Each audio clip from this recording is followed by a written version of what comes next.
toscano, Ballini, è protagonista brillante della seconda tappa, nella quale il Giro risponde alla prima chiamata in quota ai 1600 metri del Colle di Giù. Ballini, fuggito sulle colline della Serra, sostiene a lungo il passo della corsa insieme con Lievore e Giuseppe Poli.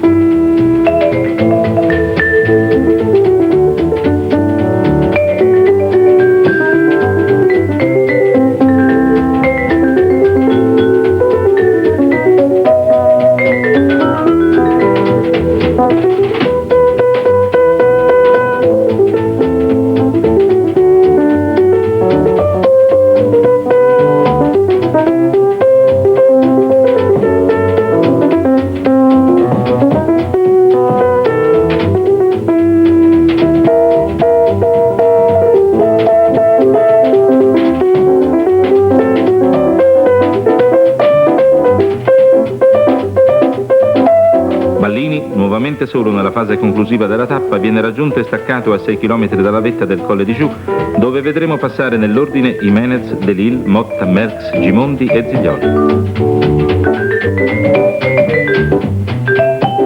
Sul Monte Jouvet, che viene ripetuto, dopo tentativi abbozzati di Momegni e di Van Neste, parte deciso Motta, raggiunto prima da Merckx e poi da Gimondi. Nessuno resiste però allo scatto di Motta a 200 metri dal traguardo.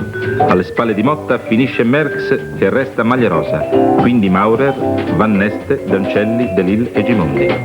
Motta si è ribellato vincendo al supplizio di una gamba, ma il miracolo purtroppo non avrà un seguito.